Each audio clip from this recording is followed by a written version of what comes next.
హనుమంతుడు సీతమ్మను వెతుకుతూ రావణుడి శయనమందిరంలోనికి ప్రవేశించినప్పుడు ఎదురైన వింత అనుభవాలు, మండోదరిని చూసి సీతమ్మ అని భ్రమపడటం వంటి ఆసక్తికరమైన విషయాలను 10వ సర్గలో తెలుసుకుందాం. వీడియోను చివరి వరకు చూడండి. హనుమంతుడట్లు రావణుని అంతఃపురమును పరిశీలించుచు అతడు శయనించు పర్యంక అంటే మంచమును చూచెను. స్ఫటికములు, రత్నములు పొదిగిన ఆ శయనము ఇంద్రాది దేవతల శయ్యవలే శ్రేష్టమై ఉండెను. అచట రావణుడు శయనము దిగినప్పుడు విశ్రమించుటకై అమూల్యములగు ఆసనములుండెను. వానిని వైడూర్యములు, దంతములు, బంగారములతో ఆశ్చర్యకరముగా నిర్మించిరి. ఆ ఆసనములపై విలువైన పరుపులు పరిచి ఉండెను. ఆ మంచమునకు శిరోభాగమున శ్రేష్టములగు పుష్పమాలికలతో అలంకృతమై చంద్రుని వలె ప్రకాశించు తెల్ల గొడుగును హనుమంతుడు చూచెను.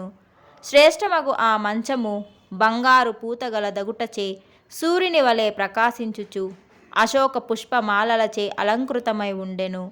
స్త్రీలు ఆ శయనమునకు నలువైపులను నిలచి వింజామరలు చేపట్టి విసురుచుండిరి. వివిధ సుగంధ ద్రవ్యములచే ఆ పర్యంక ప్రదేశము పరిమళించుచుండెను. ఉత్తమమగు ధూపమంతటను వ్యాపించి ఉండెను. ఆ మంచముపై ఉత్తమమగు పరుపు వేయబడి ఉండెను. దానిపై గొర్రెతోలు పరిచిరి. శ్రేష్టములకు పూలమాలలు ఆ ప్రదేశమును శోభిల్ల చేయుచుండెను. రాక్షస కన్యలకు ప్రియుడు, రాక్షసులకు సుఖము కలిగించువాడగు రావణుడు రాత్రి వివిధ క్రీడలు సలిపి మద్యపానము చాలించి ప్రకాశించు ఆ శయనముపై నిద్రించుచుండగా హనుమంతుడు చూచెను.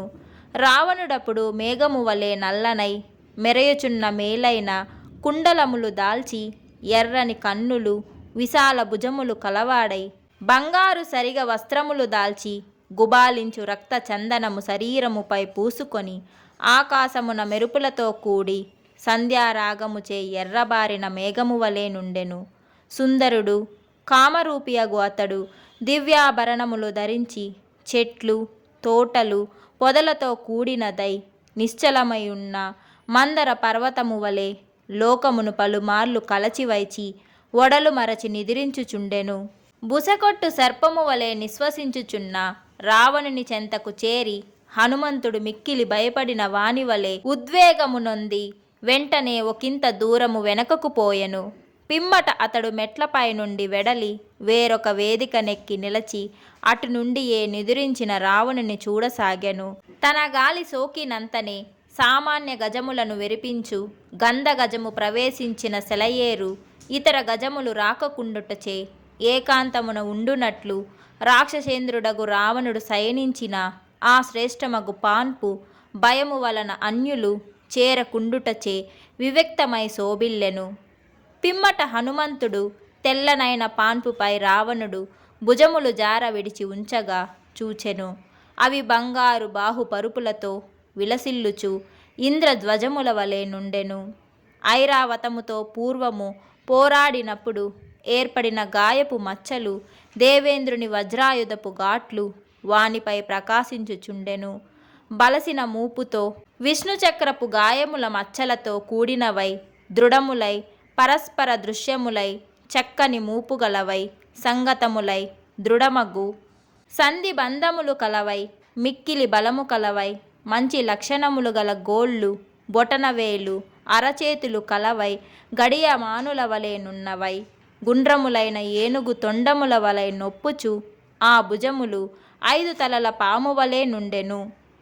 ఆ రావణుని భుజములు కుందేలు నెత్తురు వలె ఎర్రనై మిక్కిలి చల్లనై సుగంధము గల శ్రేష్ఠ చందనముచే చక్కగా పూయబడినవై అలంకరింపబడినవై ఉత్తమ స్త్రీలచే ఒత్తబడినవై శ్రేష్టమగు సుగంధము కలవై యక్షులు, కిన్నరులు, గంధర్వులు, దేవతలు, దానవులను యుద్ధమున పీడించునవై మందర పర్వతము నడుమ నిద్రించుచున్న నట్టి కోపించిన మహాసర్పముల వలె నుండగా హనుమ చూచెను. రాక్షసరాజగు ఆ రావణుడు అట్టి బలసిన బాహువులు కలవాడై శిఖరములు రెండితో కూడిన మందర పర్వతము వలె శోభిల్లెను.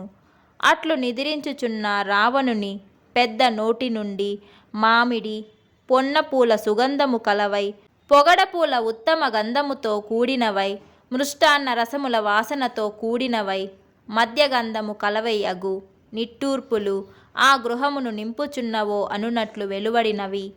బంగారముతో చేయబడినదై ముత్యములు పొదుగబడినదై నిద్రావసముచే కొంచెము పక్కకు తొలగినదైన కిరీటముతో ప్రకాశించువాడును, కుండల కాంతిచే తేజరిల్లు ముఖము కలవాడును, బలిష్టము విశాలమునై రక్తచందనము పూయబడినదైన ముత్యాల హారముతో విరాజిల్లు వక్షస్థలము కలవాడును, తెల్లని ఉత్తరీయము ధరించినవాడును, విలువైన శ్రేష్ఠ వస్త్రము దాల్చినవాడును, మినుముల రాశి వలె నల్లగా ఉన్నవాడును, పాము వలె నిట్టూర్చుచున్నవాడును, విస్తారమైన గంగాజల మధ్యమున నిద్రించుచున్న ఏనుగు వలె నున్నవాడును, 4 దిక్కులందను 4 బంగారు దీప పాత్రలుండుటచే నలుగడల ప్రకాశము కలవాడును, తన పాద మూలము చెంతనే ఉన్న భార్యలతో గూడి మెరుపుల సమూహములచే అంతటను ప్రకాశమానముగా మేఘము వలె నున్నవాడును అగు మహాపరాక్రమశాలి రావణుని హనుమంతుడచట చూచెను. ఆ హనుమంతుడు చంద్రుని వలె ప్రకాశించు మోముగలు వారను, సుందరములైన కర్ణాభరణములు ధరించిన వారను, వాడిపోని పుష్పమాలలను అలంకరించుకొనను వారను అగు రావణుని ప్రియ భార్యలను చూచెను. హనుమంతుడచట నృత్యమందను వాద్యములందను నేర్పు కలవారను రావణునిచే తొడపై కూర్చుండబెట్టుకొనుని ఆలింగనము చేసుకొని లాలింపబడిన వారును, ఉత్తములగు నగలు ధరించిన వారును అగు రావణున భార్యలను వారు నిద్రించుచుండగా చూచెను. తమ భుజములపై తలలొంచుకొని నిద్రించుచుండటచే ఆ స్త్రీలు ధరించిన వజ్ర వైడూర్యములు పొదిగిన కర్ణాభరణములను బాహుపురులను కూడా చెవులు కంటి ఉన్నట్టులే అతనికి అగుపడెను. చంద్రునితో సాటివైనవి మంగళకరమైనవి రమ్యమైన కమ్మలు గలవి అగు ముఖములతో విలసిల్లు రాక్షస స్త్రీలతో కూడిన ఆ విమానము నక్షత్ర సమూహములతో ఆకాశము వలె ప్రకాశించెను. సన్నని నడుము గల ఆ రావణ భార్యలు మద్యము తాగి మత్తిల్లి అలసి సొలసి అవకాశమున్న తావున శయనించిరి. వారిలోనొక యువత వనిత నృత్యకుశల ఎగుటచే నిద్రలో కూడా వాసనా బలముచే తన అంగములను విలాసముగా ఆయా యోగ్య ప్రదేశములందు నిలుపుచు గాఢ నిద్రలో ఉండెను. నదీ ప్రవాహమున కొట్టుకొని పోవుచు అత్కరితముగా కలిసిన పడవతో కూడిన తామర తీగ వలె మరొక యువతి వీణను కౌగులించుకొని నిద్రించుచు ప్రకాశించుచుండెను. నల్లని కన్నులు గల వేరొకతే తన చంకలోనే దుమ్మెటను వాద్యము నుంచుకొని నిద్రించుచు చిన్న తనయునితో కూడిన మాతృమూర్తి వలె శోభిల్లుచుండెను. సర్వావయ సుందరమూర్తి చక్కని స్తనములు గల మరొకతి దేశాంతరము పోయి చిరకాలమునకు మరలి వచ్చిన పతిని కౌగులించుకొనిన వనిత వలె తప్పెటను గట్టిగా పట్టుకొని నిద్రించెను. పద్మముల వంటి కన్నులు గల ఇంకొక్కతే ఏకాంతమున ప్రియుని గూడిన మదనార్తమగు వనిత వలె గట్టిగా వేణువును కౌగులించుకొని నిద్రించెను. నృత్యముచే ప్రకాశించు మరొకతి విపంచి అనుబడు 7 తీగల వీణను పట్టుకొని ప్రియునితో కూడిన కాంతవలే విలసిల్లుచు నిద్రాపరవశమయ్యను. మదిరాక్షియగు మరొక్కతే బంగారు వన్నె కలవి మృదువైనవి బలిసినవయగు తన సుందరాంగములతో మద్దెలను గట్టిగా కౌగిలించుకొని నిద్రించినది. మచ్చలేని లావణ్యము గల ఒక తలోదరి మదముచే అలసి పనవమను వాద్య విశేషమును భుజముల పక్కగా చంకలో నుంచుకొని నిద్రించెను. మరి ఒకతే డిండిమము నొక దానిని చేత పట్టుకొని వేరొక డిండిమమును కౌగిలించుకొన్నదై ప్రియుని హత్తుకొని తనయు నొత్తుకొనిన బామని వలె నిద్రించెను. తామరేకుల వంటి కన్నులు గల ఒక్కతే మద్యము తాగి మదవతి అయి ఆడంబరమను వాద్యమును కౌగులించుకొని నిద్రించెను.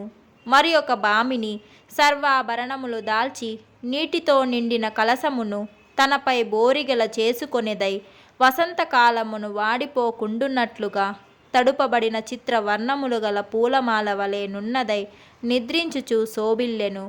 వేరొక వనిత బంగారు కలసముల వలె నున్న తన స్తనములను చేతులతో మూసుకొని నిద్రాపరవశమయ్యను. కమల పత్రముల వంటి కన్నుల గలది పున్నమి చంద్రుని బోలు మోముగలది అగు మదవతి ఒక్కతే చక్కని బిరుదులు గల వేరొకతను కౌగిలించుకొని మత్తిలి నిదిరించెను. సుందరాంగనలు కొందరు విచిత్రములగు 4 విధములగు వాద్యములను కౌగిలించుకొని ప్రియులను తమ స్తనములతో పీడించుచు కౌగిలించుకొనిన కామినిలు వలె నిదిరించిరి. వారి శయన ప్రదేశమున కాక వేరొక చోట ఉత్తమ శయనముపై పరుండి ఉన్న మిక్కిలి సుందర రూపము గల ఒక వనితను హనుమంతుడు చూచెను. ఆమె ముత్యములతో కూర్చబడిన అలంకారములతో చక్కగా అలంకరించుకొనదై తన కాంతిచే ఆ శ్రేష్ఠాభవనమునే ప్రకాశింపచేయుచున్నదా అనిపించుచుండెను. మేలిమి బంగారము వలె మెరయుచున్నది. రావణునకు మిక్కిలి ప్రియురాలు, సుందర రూపము కలది. అంతఃపుర ప్రధానరాలు అగు మండోదరి అచట నిదిరించుచుండగా హనుమ చూచెను. మహాభుజుడగు హనుమంతుడట్లా చక్కగా అలంకరించుకొని ఉన్న మండోదరిని చూచి సౌందర్యము యవ్వనములను బట్టి ఆమె సీతయే అని ఊహించెను. వెంటనే పులకితుడై మిక్కిలి ఆనందించెను. హనుమంతుడు తన ఆనందమును వానర సహజములైన చేష్టలచే వ్యక్తము చేయుచు జబ్బలు చరుచుకొనెను, తోకను ముద్దడించుకొనెను, ఆనంద పారవస్యమునందెను, ఆడెను, పాడెను, ఇటునటు తిరిగెను, స్తంభముల నొక్కెను, వానిపై నుండి క్రిందకు దూకెను. ఇట్లు వాల్మీకి మహర్షి రచించిన శ్రీమద్ రామాయణమున సుందరకాండమున 10వ సర్గము. జై శ్రీరామ్.